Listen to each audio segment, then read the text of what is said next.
What's going on, everyone? Welcome into episode number 12 of the Vultures Row podcast. I'm your host, Joey Bonsanti. Join with me, as always, Pat Winters, Tony Vegas, and we are back on the Badlands feed once again. Another shout out to the Badlands crew, Joe Cap, Connor Rogers, and company. Thank you again for having us on. I'll start with Tony. How you doing? I know it's been about 11 or 12 days since we recorded last after our tear of episodes with the draft. How you doing, Tony? It's been nice to have a little bit of a break, right? I mean, we were cranking during the draft. Just so much discourse going on, and it's nice to kind of take a step back. We're chilling. We're arguing about pointless jersey numbers that might change. Um, I'm feeling great, and we're now able to take a step back and kind of look at Aaron Glenn and Darren Muji's first offseason. So I'm doing good. Looking forward to it. Pat? Yeah, rookie camp started today, right? So good to see players in jerseys. It's kind of like, all right, season's not close, but we're getting there. So, and it was good to take a step back and kind of look at the draft again with taking the emotions out of it a little bit as it's gone on further. And it's still, look, we still got a lot to go before the season starts. So hopefully some more moves are made and excited to see what happens. Definitely. So, laying out the agenda for today, we're going to talk about kind of the rest of the Jets' agenda, see what moves they could potentially make, and how we want to see that shake out in the next 3 months before preseason starts. And then we're going to look at some of, like, kind of do like a preview of the schedule release next Wednesday, kind of go over some opponents that we want to see, that could be big games for the Jets, and just some games that we'll have circled on the calendar, per se. So, Pat, I'm going to start with you, going over the Jets' agenda for the next 3 months. How do you see it shaking out? What are some moves you want to see them make? And just overall, where do you want to see this team come August? Sure. Yeah. Look, still some holes to fill, in my opinion, obviously. I think we all feel the same. It's most notably wide receiver and defensive line. Um, I do expect to see them make some post-draft free agent additions now since it doesn't count towards the comp picks. And they still have a ton of cap space to make moves. I think per over the cap, they're like hovering around 27 million in cap space. Um, so to me, I mean, priority number one is you got to get a competent wide receiver too on this roster. Like just an experienced guy that I feel can take some tension off of Garrett Wilson. I said it on the post draft episode. Like as the wide receiver room stands right now, I just think it's like a total joke. So yes, do I think Josh Reynolds will be fine? He's fine, but I'm not really confident outside of him, which is even a stretch to begin with. They're one Garrett Wilson injury away from this wide receiver room looking like that dreadful meme of Sam Darnold's wide receivers when it was like Rashard Matthews and he was Oof. the signed for like a week and he was like our most experienced receiver. So really just having some fears right now about what the room looks like. The pickings are very slim in free agency, but if they can just get like a Keenan Allen, an Amari Cooper, even like a Gabe Davis on this roster, even like Tyler Boyd, um, I'm Titans. not going to be sitting here and doing backflips that it's a great wide receiver room, but if we can get one of those four guys on the roster, I'd be I'd be satisfied with the wide receiver room, given what they could reasonably do. They're not going to make some big splashy trade, obviously. I don't foresee that happening. And the same thing goes for like the D line as a whole, like mostly D tackle. But, I have this weird feeling that they're pretty confident in what they have at D line. I'm not entirely sure why, but I feel that they're going to just wing it with the rotation of the free agents that they signed at D tackle and hope that Leonard Taylor makes this leap, which is entirely possible and I hope does happen. But again, there are some bodies out there that would make sense and where I would feel better about this room, like Raekwon Davis, for example. And I'll even take it one step further and say edge a little bit because the way I feel is that as it stands right now, they're putting way too much pressure on Jermaine Johnson, who's coming off a torn Achilles, which is generally speaking, like a pretty fatal injury for defensive ends. I mean, look what happened to Carl Lawson a couple years back, right? He just never got his step back. So, Jadeveon Clowney's even out there as another edge that they could sign. Um, Obviously, he's more of a run stuffer, but I still think like if they're going to go in and really expect Jermaine Johnson to be, coming off that Achilles to be 100% and just be like this workhorse defensive end, that feels very risky to me. So those are really like the two that I'm focusing on. I'm sure there's a couple other, holes that they need to fill. Again, this isn't like, they're this loaded roster. They have holes to fill, but those are the two where like I think they need to address them like ASAP. How about you, Tone? I definitely agree with you on receiver, and I think we need to like temper our expectations a little bit. You're just gonna want to fill the room with as many like role playing wide receivers as you can at this point. I don't think we're like going out and signing Amari Cooper or Keenan Allen. Gabe Davis, I tweeted about this and I got like a lot of backlash.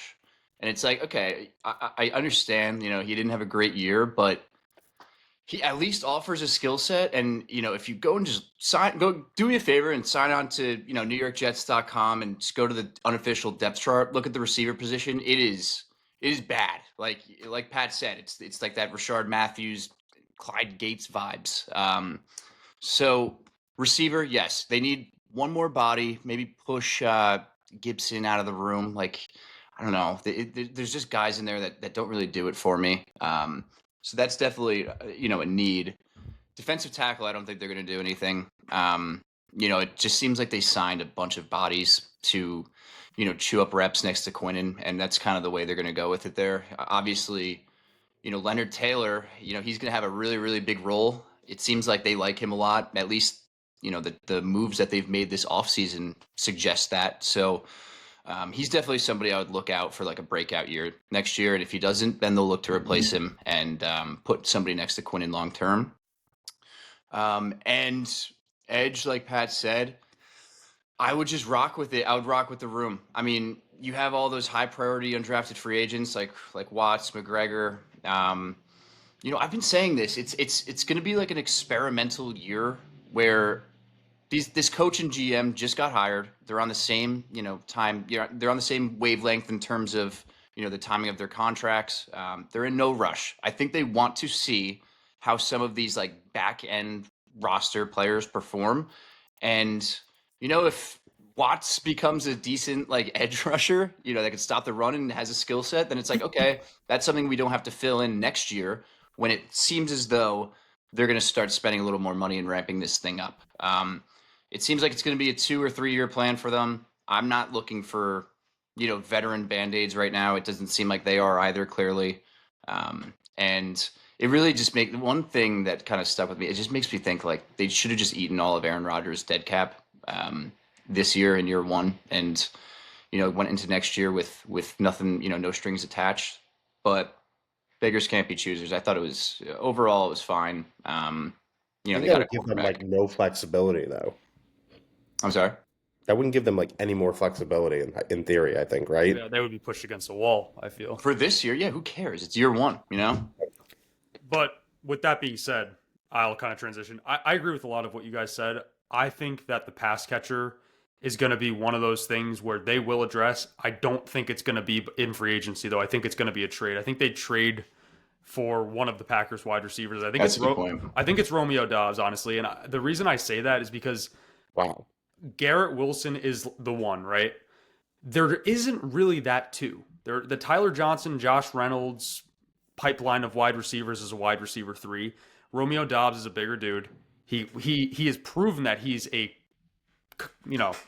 could play wide receiver in the NFL. Maybe not a wide receiver 1, but wide receiver 2. You're giving up what, a day 3 pick for him probably. So I think a move like that would make a lot of sense for the Jets. If it's not a wide receiver, I honestly wouldn't even be surprised if they traded for a tight end. Like, I wouldn't hate that either. Some pass catcher that you can add into the offense, because how are they going to evaluate Justin Fields without something that's true for him?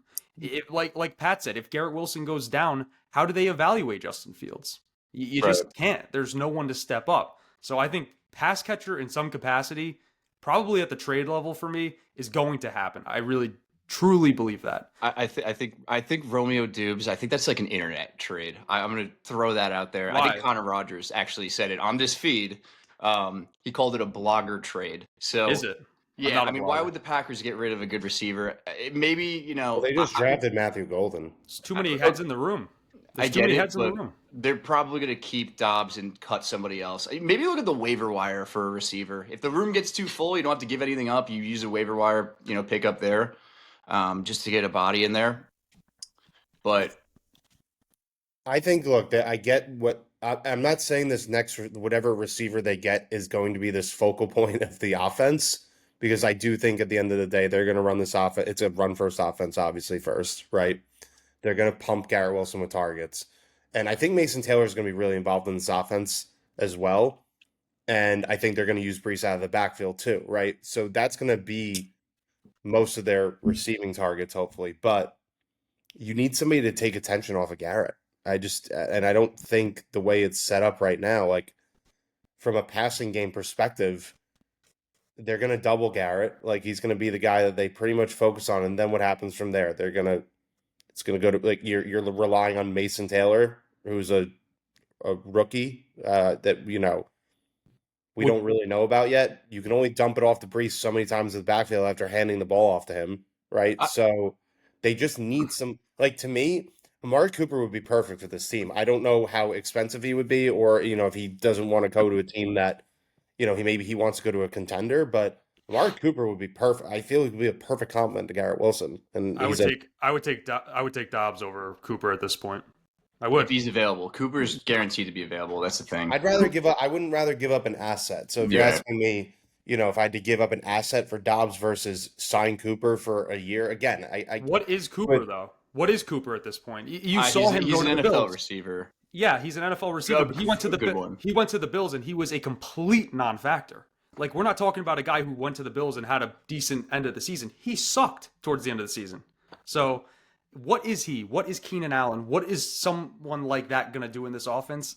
I just don't see the upside, especially if we're trying to see what Justin Fields has. I think that, okay, you line Lazard up across Garrett Wilson, right? And they're gonna double Garrett Wilson and make Lazard beat you, or Josh Reynolds, or Tyler Johnson, or whoever it is on the roster. You line Amari Cooper up on the opposite side of Garrett Wilson, or put him in the slot or whatever. You're probably not, it's just a little bit more respect, I feel like, from the defense. Amari Cooper has gone for 1,000 yards, like damn near every year he's been in the league, except last year. So I wouldn't hate the shot. If it's cheap, sure. If not, then, you can kind of rock with it and just, if you told me we were going to run the ball like a lot and just give Garrett Wilson 3,000 targets, I'd probably sign up for it. But you do want somebody to take a little pressure off Garrett Wilson. And again, I just worry about the fact that, like, God forbid he goes down. I mean, their offense is shot from a game plan perspective, right? Like, they're shot. So, yeah, I'm not sitting here saying, and I also don't think they're going to sign Amari Cooper, so I don't want to spend too much time on it. But, you ask what he is, like, yeah, he's a very crisp route runner. He's a proven NFL receiver at this point. And again, in a reasonably speaking, with slim pickings, he's better than, like, if you just look at the free agents, right? It's after the guys I mentioned, right? I mentioned Keenan Allen, Amari Cooper, Gabe Davis, and Tyler Boyd, right? Talking Nelson Aguilar, DJ Chark, Chris Conley, who I even forgot was in the league, Allen Robinson. I mean, it's a sad list. It's a really sad list. It's stale, man. So I think when cuts happen, that's when you're going to see some moves. They're going to pick up like a defensive tackle and receiver, I would hope. And I wouldn't hate it. Like I said, I have one more point. 2 more points, actually. Wouldn't hate a Goddard trade still. I don't care that we got Mason Taylor. I'd love Goddard. And I also... he's off the table, by the way. Who? Goddard is no longer getting traded. Oh, he's no longer. Okay. Yeah, they reworked the deal. That is... So you're getting Mason Taylor with him. That's gone. It's Mason Taylor or, I guess, Gerald Everett. Mason Taylor, and you're going to like it, Joey. Yeah. And then, honestly, defensive side, in terms of edge, I could see no one's really talking about it. I think it's like Zadarius Smith, who's also in Detroit. Yeah, he's still out there. I could see that. Jadeveon Clowney, a couple of those names. Goddard, that pipe dream is gone. But anyways, that's... yeah, it's Mason Taylor, and I'm going to have to live with it, like you guys said. Number 46, Mason Taylor. Ugh. I actually like the point you made too, Tony. When those cuts start to happen, that could be a time where the Jets jump on it. So I think that's a pretty good overall look of the agenda of what's remaining in this offseason. So just arguing about receiver. Yeah, we're arguing about wide receiver 3 and washed up receivers on the free agent market. So let's kind of do a little preview. I said the schedule releases next Wednesday. So let's do a little preview here, kind of look at some of the opponents. Pat, who do you have circled on the calendar, home or away, that you think is could be a good game? Sure. Obviously, home against Pittsburgh right now, assuming Rodgers is the quarterback, I would anticipate that being one of the very few primetime games that we have, which I'm stoked about, by the way. As a 1 p.m. guy, I think a lot of fans feel the same way. Um, and I think if you're a fan and you like to travel to away games, or you pick a game a year type of thing to check out a city, like there's actually a couple fun ones that hit this year that you probably wouldn't hit for another 8 years, the way like scheduling works. So obviously, Denver and London's great. They're on the road against New Orleans, and they're on the road against Tampa, which are two stadiums that I personally have always wanted to hit. And New Orleans would be a fun city. So I think those are one. That's one way to look at it. And I feel pretty overall solid about the schedule right now. Like when you look at the opponents, like I actually don't mind. Like I think the over under is at 5.5 wins right now, right?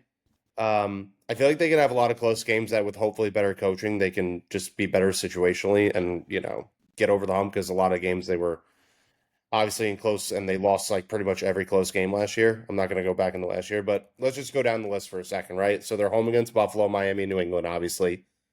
I'd say that let's say they go 1-2, right? Probably. Home against Cleveland, I think that's winnable.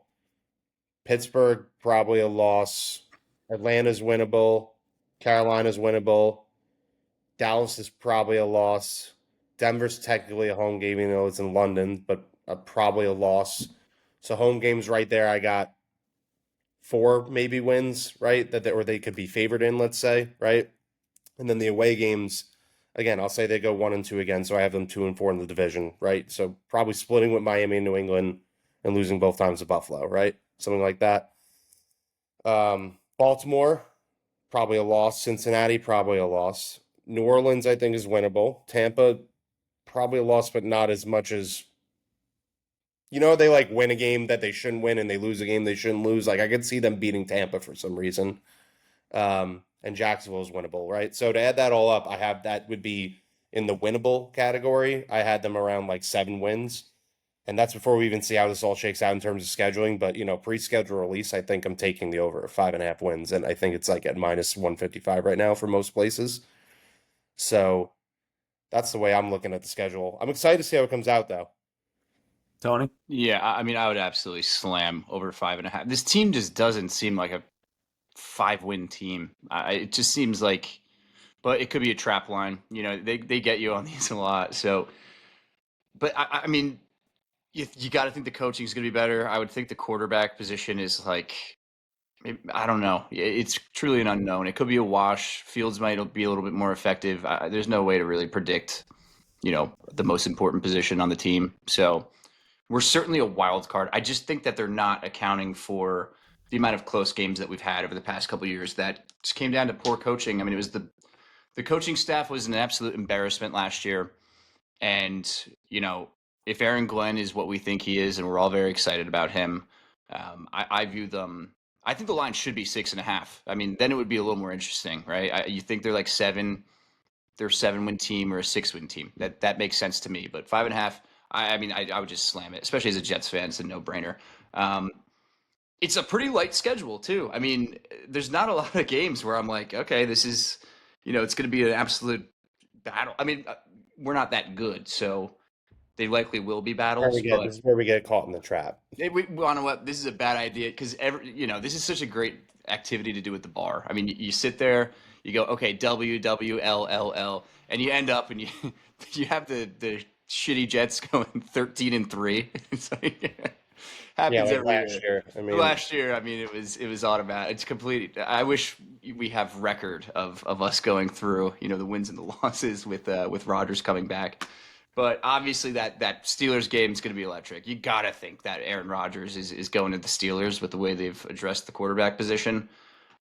So that's going to be fun. And like Pat said, there's a few warm weather games. I personally don't really travel that much, but if you do, I would absolutely rip a Tampa Bay game. That seems awesome. But yeah, and then Denver. It sounds like, according to Ben Albright, he does his little puzzles. It sounds like that game's going to be in London. So thank God we're not no Denver turf this year. Hopefully now when we're overseas, the no curse is catastrophic lifted. injuries in Denver. Yeah, and Mm-hmm. AVT doesn't mysteriously tear his tricep again or whatever happened. So I don't see a lot of like when you look at when you just look at the opponents too, and again, this is all going off of last year, and this is how things get sucked in. But I don't see any real potential prime. I know they have to play a certain amount, like at least a Thursday game, but I could easily see them not having like any primetime games. Yes, we will get into that after I kind of give my. I think Dallas as a home game is interesting. I always like playing Dallas at home. I don't like the Cowboys. The No last time they reason. played Dallas at home was when Darnold came back from mono and they won. Yeah, they were 0-4. He threw the Yeah, bomb to Robbie Anderson or through the bomb to Chosen Era or Robbie. whatever Yeah, the hell his name is. So yeah, I think that game's a little nostalgic for a lot of fans. And then away, I do like the New Orleans game just from like an Aaron Glenn was connected to New Orleans as well, so I think that could be interesting. I also would like to see them how they take care of business against a team like that on the road in a tough place to play. So those are two that I'm circling. In terms of over under 5.5, I'd say they barely get over. I think they win 6 games this year. I really could make a case that they only win 5, but hopefully the coaching is a lot better and we do end up going over 5.5, and maybe we even hit 7 or 8 wins. So I want to go back to Pat's point of primetime games. I kind of set a line here. Over under 2.5 primetime games for the New York Jets in 2025. and Thursday counts as a primetime game, I assume, correct? Unfortunately, yes, even though everyone's kind of given one, I believe. So, yeah. I'm slamming the under here. I think they just have to get that.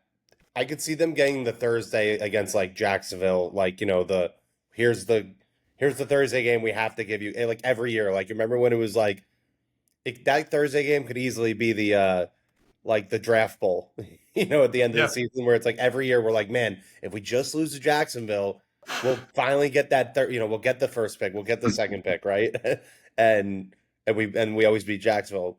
I hope that doesn't happen, but I could easily from this question perspective, I could see them I could see that happening. So I'm going to say that that's one. And then after that, I think if they do get one, it's going to be that probably a Sunday night early Pittsburgh versus, because again, if they're what a lot of, if they're what Vegas anticipates and things like that, right? I don't think they're going to be very attractive late in the season. So I could see them like within like week 1, 2, or 3 playing a prime time against Pittsburgh. yeah, But after that, I mean, barring a switch in the schedule and they're surprising us and they're very good, I think that it's 2. I agree. I agree. I think Pittsburgh and whatever Thursday night. Well, if Denver's in, does Denver in London count? Is that a primetime No. game technically? What is it? That's like a morning game, right? Yeah, Or but I whatever. wouldn't count that as prime time. Prime time has to be like a night. Sunday Yeah, I'm not night, gonna count Thursday that. night. Okay, then yeah, I'm gonna say 2. I think they just get the minimum. And you know what, man? Totally cool with me. Bring back 1 p.m. games. Bring me MetLife at 1 p.m. in the parking lot. Um, that's just kind of how I associate, my Jets fandom at this point. Drinking Heinekens in the MetLife parking lot at like 11, 10:30 a.m. It's the best. I mean, there's no, there were so many times last year where I would have to like leave work early and get slammed by traffic to go to these games, but there is no, there's none of that with the 1 p.m. games in MetLife. Bring them back. We love them. I'm sorry I ever disrespected you. 1 p.m. games at MetLife, and For I'm years, I'm we wanted excited for it. primetime games, and I we know want it's games, insane. and then we get the first big one we get. Rogers tears his Achilles. Yep. I hate him. Just put us back at our place where we belong. 1 p.m. at MetLife. All right. I also like when you look at the just from being excited from a fan perspective, right? Like I always like looking at the games, right, and looking at the teams that don't really come to town often, right? Like those NFC teams that you see once every, from a home perspective, like 8 years, right? Um, Atlanta and Carolina are kind of like fun, interesting games for me because one, they're winnable. Two, they have really young quarterbacks, high picks, right? So Penix and Bryce Young. So and Dallas is always a good one too, right? That'll be a pretty exciting game. So I think there's some pretty fun home games at least this year. And then who knows with Cleveland? Like whoever the hell their quarterback's going to be when they're playing. Like if it's Shador or if it's Dylan Gabriel, like It's going to be that Shador, and he's going to beat us, and you know that, and I know that. That's Or just how it works. It'll be Dylan Gabriel. He'll get hurt at halftime, then Shador will come in, and then he'll beat us. This is the against way. us. And, yeah, It's happened with We'll Baker, happened with all these guys, dude. It always Yeah. happens. All right, so I have a shocker here. Oh, did you one last no, thing? go ahead. I have a shocker. I'm going over 2.5 primetime games. You guys are leaving out a massive, and I mean massive team that has primetime potential. That's the Dallas Cowboys. I mean, if the Jets somehow start winning towards the end of the season, and the Cowboys are good, that could be flexed, right? It's you got to look at there's like the big two in media: Dallas Cowboys and Los Angeles Lakers. And the Yankees. And the Yankees. Anytime you're kind of matched up with one of these teams, you have to expect to be in the primetime spot. So I will go over. I know I just said the Jets will win 6 games, but in the off chance they go on a little run at the end of the season and they're facing the Cowboys on the back end, that could be a primetime game. I have them. So you're saying that, but you're saying that from That a would be the perspective, like they're going to be flexed into it, or it's because it's like we're talking initial schedule timing here, right? Yeah. Well, yeah. I mean, I think they get a Monday night against New England, right? They'll get a Thursday night against like the Panthers probably, and then I think maybe they start as like a 425 late in the season or maybe mid-season, and I don't know. That's one other thing, actually. I really hope that they don't slap us with a Thursday night home game too. I hate it. They're the worst. We always get it. Like if they're going to take the London game from us, right? Because technically I think the London game's a Jets home game, so that takes a home game from us at a 9, right? So just please make the Thursday night game the away game. I really don't want to go to any primetime games. I hate them. But I would say getting home from a primetime game is a lot easier. You get to fly home. Yeah, when they're getting smacked at halftime. Yeah, no, it's you get home and you're hungover at work on Friday, working from home. It's fucking worse. Quick story: when Rodgers tore his Achilles, I was so mad that I left. So I left at I think I left even before halftime. I was so upset and pissed off that I left. Yeah. And then I got home and they won the game, and I was like, "This is ridiculous." I mean, like you were happy, but you weren't like. No, it was an empty happiness. It was horrible. I can't confirm. And then the Chiefs game, they were down. When Zach Wilson had the good game, like they were down like 16-0 or something like that. I don't remember what it was, but they were down 2 scores, and I said, "All right, I'm not doing this. I'm leaving." Right, Yeah. and they had they lost, but they had an amazing game. You missed Zach Wilson out dueling Patrick Mahomes in prime time. It was we incredible. had this running joke that whole season that like I need to leave the games for them to be decent. So yeah, but right move. I mean, yeah. Both times were. I have enough intuition at this point as a weathered 32-year-old fan to know.